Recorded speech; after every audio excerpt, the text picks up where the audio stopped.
오늘 하나님께 주신 말씀은 야고보서 3장 13절로 18절입니다.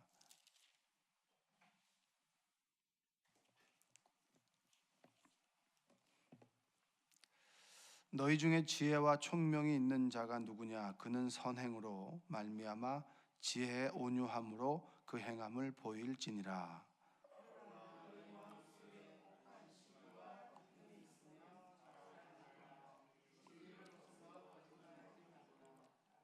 이러한 지혜는 위로부터 내려온 것이 아니요 땅 위의 것이요 정욕의 것이요 귀신의 것이니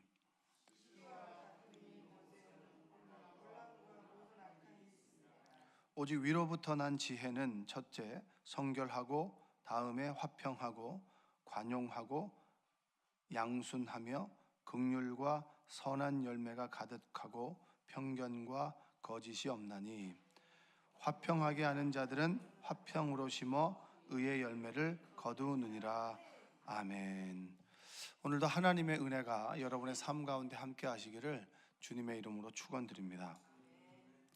자, 계속해서 야고보가 서신을 통해서 믿음의 사람들에게 권면하고 있습니다. 지도자가 되지 마십시오, 이렇게 얘기합니다. 말에 실수가 있는 자는 지도자가 되어서는 안 됩니다. 가르치는 자리에 있는 사람들, 지혜가 있다고 하는 사람들, 이해력이 있다고 하는 사람들이 교회에 분열과 그리고 갈등을 가지고 왔습니다. 그 지도자라고 하는 사람들이 꼭 상처를 주게 되었습니다. 그리고 이들이 선생이 되었고 이들을 통해서 교회가 어려움을 겪게 되었습니다. 특별히 말을 조심하십시오, 이런 얘기들을 계속 이어나가고 있습니다. 그리고 오늘 읽었던 말씀에는 하늘로부터 난 지혜와 땅으로부터 난 지혜, 그것을 가지고 어떻게 살아가야 되는 것이냐. 우리가 하늘의 지혜라고 하면서 땅의 지혜를 사용하고 그리고 땅의 지혜를 통해서 분열과 갈등을 많이 가져오게 된다, 이 얘기를 이제 하게 되는 것이죠. 자, 믿음이 행함으로 드러나야 하듯이 지혜와 이해력은 착한 행실과 온유함으로 나타나야 됩니다. 그러니까 하나님께서 주신 지혜, 말씀부터 얻은 지혜, 성령께서 주시는 어떤 지혜를 가지고 사람들을 대하거나 일을 하게 되면 결과는 좋습니다. 시기와 다툼과 그리고 분열이 일어나는 것이 아니라 화평케 하게 되는데, 우리가 가지고 있는 지혜, 하늘의 지혜 말고 내가 가지고 있는 지혜나 세상에 주는 지혜를 가지고 관계를 맺고 일을 하게 되면 꼭 문제가 생겨난다라고 하는 것입니다.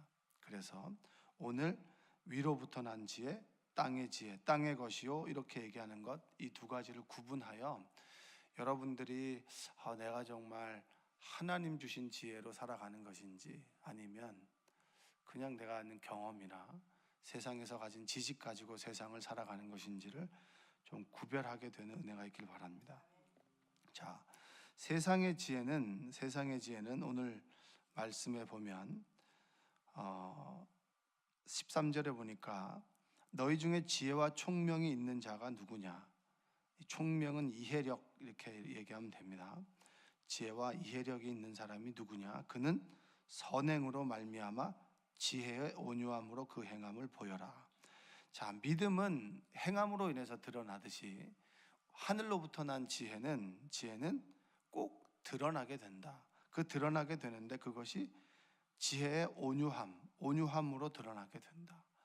그러니까 어떤 사람들은 좀 온유해서 어떤 분위기를 이렇게 좀 온화하게 만드는 사람이 있는데, 어떤 사람들은 꼭 사람들 위기감을 조성하는 사람이 있습니다. 늘 그 사람 앞에 서면 좀 긴장하게 되고, 말 실수를 하게 되면 또 뭔가 날아올까 봐 늘 이렇게 말 조심하게 되는 그런 사람들이 있는데, 하늘로부터 난 지혜는 온유함으로 나타난다.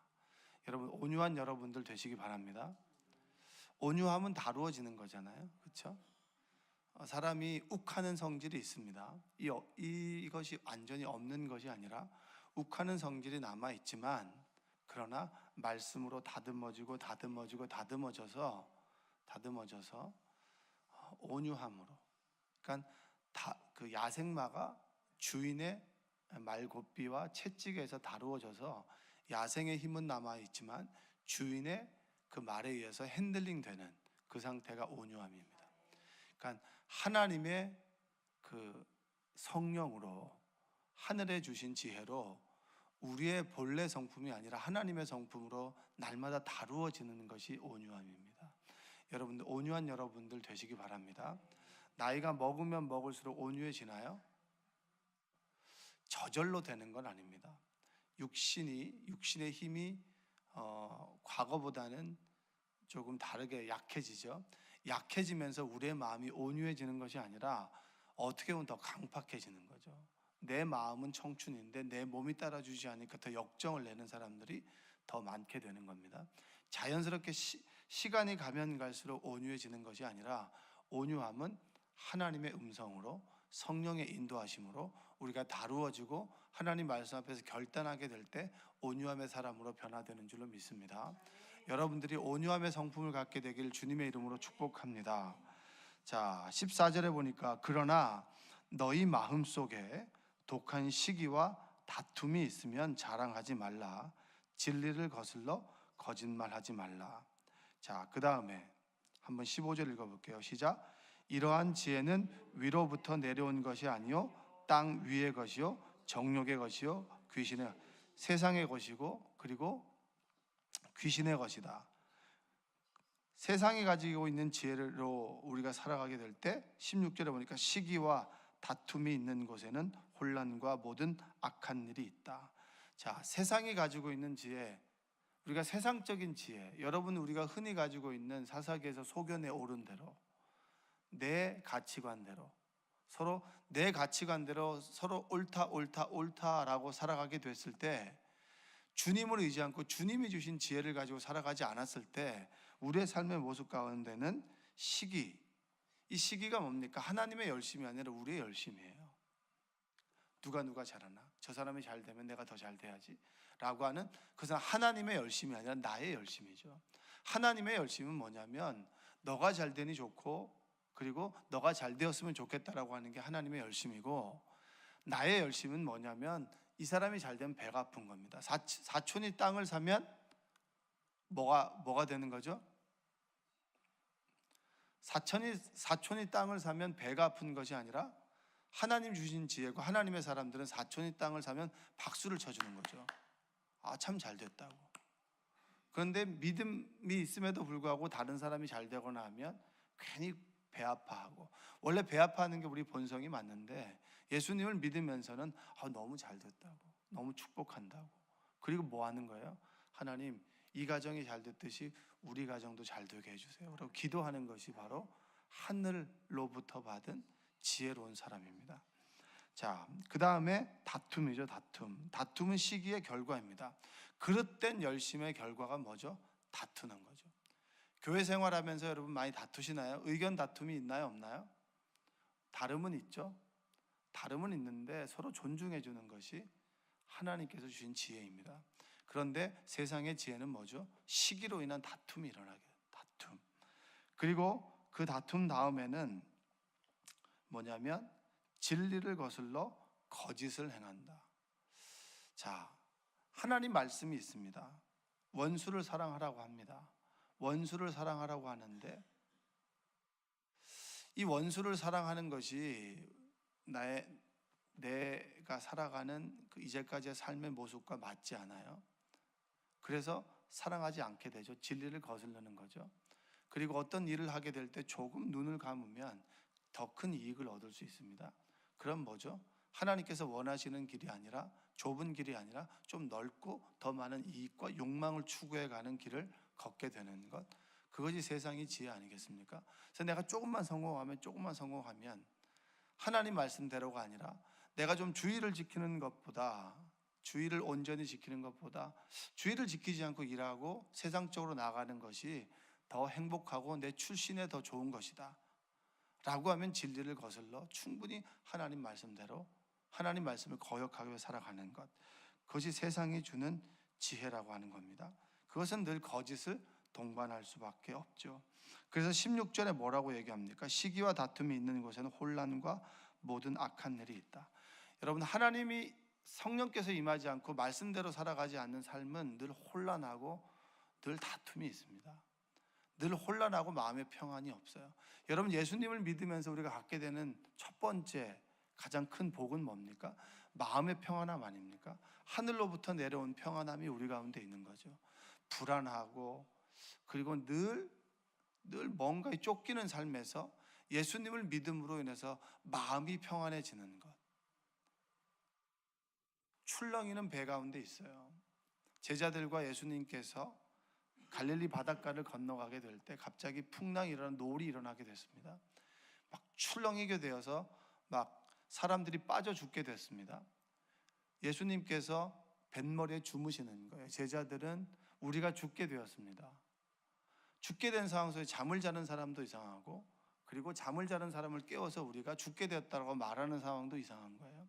그런데 예수님께서 잠에서 깨어서 이 노를 진정시키시고 제자들이 그때부터 뭐죠? 진정이 된 것이죠. 아무리 세상에 태풍이 일어나도 그 태풍에 동요되지 않는 분이 예수님이에요. 할렐루야. 세상이 우리를 막 격동시키고 우리를 불안하고 두렵게 만들어도 예수님의 평안이 우리 안에 평안으로 찾아오게 되면 흔들리지 않는다라고 하는 거예요. 흔들림 속에서도 예수님을 바라봄으로 인해서 그 예수님의 흔들리지 않는 안정감이 우리에게 찾아온다. 그것이 바로 믿음 생활 아니겠습니까? 하늘로부터 오는 평안함이 아니겠습니까? 그런데 세상은 이것이 없어요. 그래서 뭐 하죠? 자꾸 채우려고 하는 것. 권력을 가지려고 하고, 그리고 재물로 채우려고 하고, 이것을 가지게 되면 좀 더 우리가 평안해질까, 기뻐질까, 행복해질까? 세상의 지혜가 아니라 하나님으로부터 온 지혜가 여러분에게 있기를 주님의 이름으로 축복합니다. 위로부터 난 지혜는 세상의 지혜가 다르죠. 뭡니까? 온유함이죠. 날마다 말씀의 거울로 내가 다루어져서 하나님의 성품으로 변화되는 것. 제가 예전에 며칠 전이죠, 결단한 게 있습니다. 내가 이렇게 살아서는 안 되겠다. 어떻게 살았길래 이렇게 결단하게 됐는가, 이게 궁금하시. 그건 중요한 게 아니고요, 내가 하나님의 성품으로 살아가길 내가 결단해야겠다. 하나님의 온유함과 하나님이 주시는 온유함으로 내가 사람들을 대하고 내 자녀들을 대하고 내 주변 사람들을 대하겠다. 내가 결단했어. 하나님, 이렇게 살아가겠습니다. 왜냐? 어느 순간에 저절로 하나님의 성품으로 변화되겠지가 아니라 내가 그것으로 결단하지 않으면 주의 도우심을 얻을 수 없겠구나. 내가 하나님 말씀 앞에서 결단하지 않으면 그렇게 살아갈 수 없겠구나. 저절로 시간이 가게 되니까 변하게 되는 것이 아니라 그 시간 속에서 내가 말씀 앞에서 결단하고 주의 도우심을 구하게 될 때 하나님께서 나와 함께 하시겠구나라고 하는 그런 깨달음이 있었어요. 여러분, 말씀 앞에서 결단하는 여러분들 되시기 바랍니다. 날마다 여러분의 성품이 온유함으로 변화되길 원합니다. 성질대로 살아가는 것이 아니라 성령 따라 살아가는 여러분 되시기 바랍니다. 한번 따라서 해볼까요? 성질대로 살아가는 게 아니라 성령 따라 사는 사람 되길 원합니다.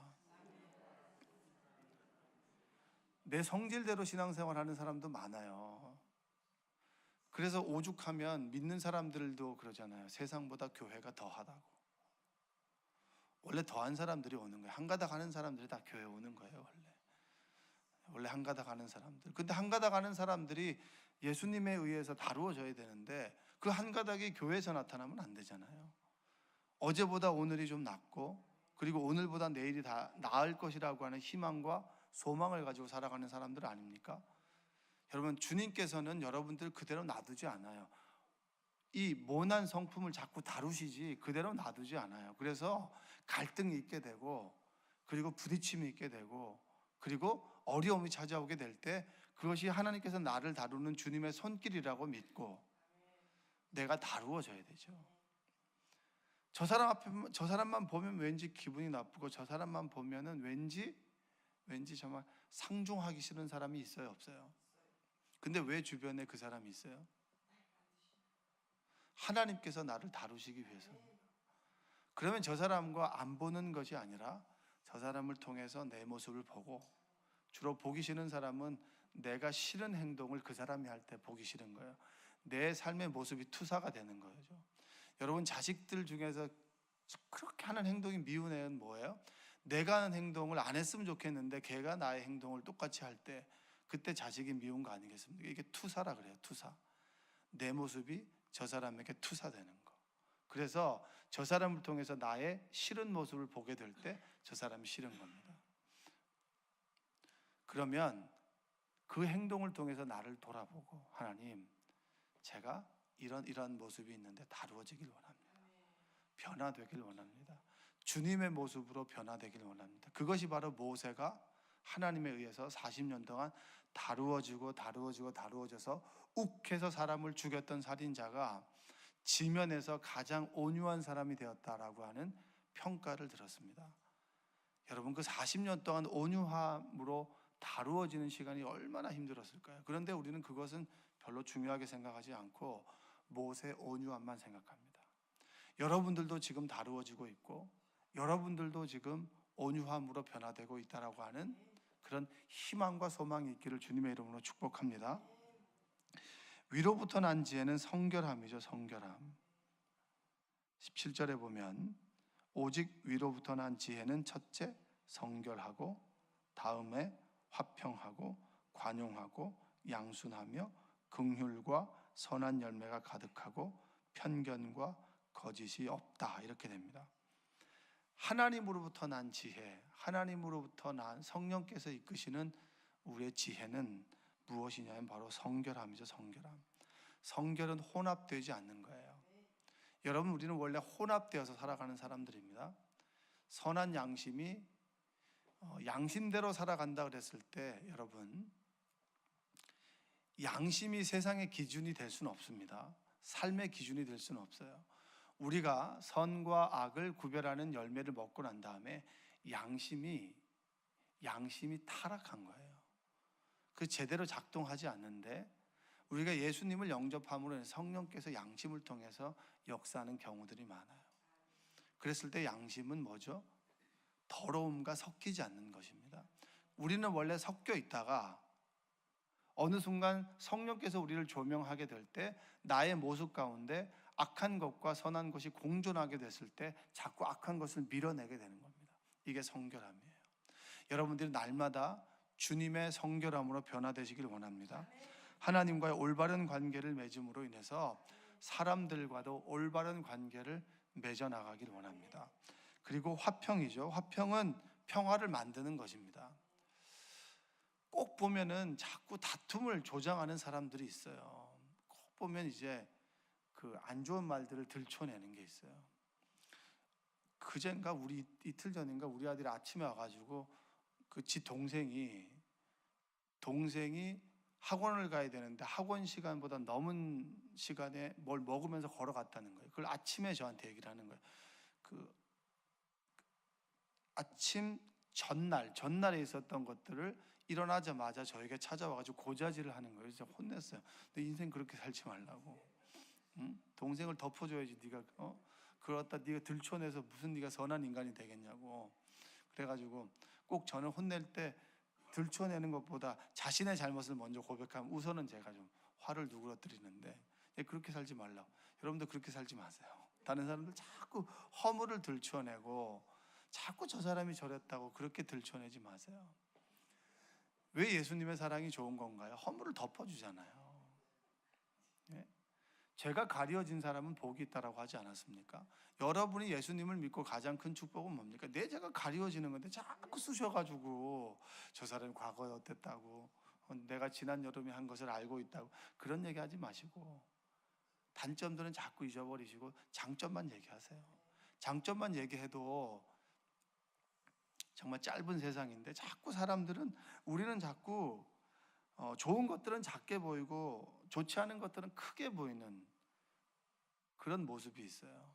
10개를 잘하면 꼭 못하는 거 한 가지를 가지고 자꾸 이야기를 한다는 겁니다. 우리의 그 눈이 바뀌어지는 거예요. 예수님을 믿는다라고 하는 건. 세상으로 위로부터 난 지혜, 하나님의 마음, 하나님께 주시는 그 지혜는 뭐냐면 못하는 것, 조그마한 것, 악한 것보다는 선한 것을 보라는 것이고 그것을 덮어주라는 겁니다. 덮어줄 때 악으로부터 우리가 자유로워진다는 거예요.